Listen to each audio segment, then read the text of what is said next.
सुप्रभात बच्चों, मैं कक्षा 4 हिंदी की शिक्षिका मीना दुबे आज आपके समक्ष एक नए विषय के साथ प्रस्तुत हूँ। बच्चों, इससे पहले आपने चित्रलेखन, कहानी लेखन, पत्र लेखन, अनुच्छेद लेखन आदि कार्य किए हैं। आज हम करेंगे संवाद लेखन। बच्चों, यहाँ चित्र में आप देख सकते हैं 2 लोग बैठे हुए हैं और वे कुछ बातचीत कर रहे हैं। इस दूसरे चित्र में आप देखेंगे कि 4 लोग बैठे हैं और वे आपस में कुछ बातें कर रहे हैं। तो बच्चों, ये जो बातें कर रहे हैं इसे ही संवाद कहते हैं। ऐसे तो बातचीत कहते हैं, लेकिन जब इसको हम लिखते हैं तो ये संवाद लेखन कहलाता है। संवाद शब्द का अर्थ है सम, जोड़, वाद। इसका अर्थात संवाद। सम का मतलब होता है बराबर और वाद का मतलब होता है बात। संवाद 2 या 2 से अधिक व्यक्तियों की बातचीत को संवाद कहते हैं और इन्हीं संवादों का लिखित रूप संवाद लेखन कहलाता है।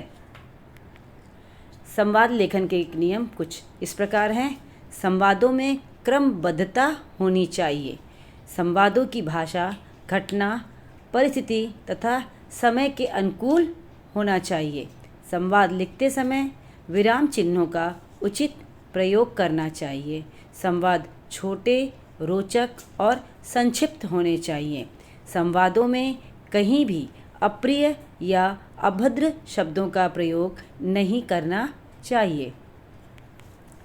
संवाद लेखन का एक उदाहरण देखिए बच्चों। विषय है यातायात के नियमों के पालन से संबंधित 2 मित्रों के बीच आपसी संवाद लिखिए। बच्चों, यहाँ आप देख सकते हैं 2 मित्र आपस में यातायात को लेकर के बातचीत कर रहे हैं। एक का नाम है रमेश और दूसरे का नाम है सुरेश। रमेश, आजकल सड़क पर पैदल चलना मुश्किल हो गया है। कोई भी किसी भी तरह से गाड़ी चलाता है। सुरेश, ठीक कहते हो, यातायात के नियमों की ओर कोई ध्यान नहीं देता है। रमेश, ऐसे लोगों पर तुरंत भारी जुर्माना लगाना चाहिए।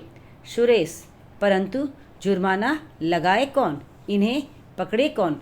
रमेश, आजकल तो हर तरफ कैमरे लगे हुए हैं, जिसको चाहो जब चाहो पकड़ लो।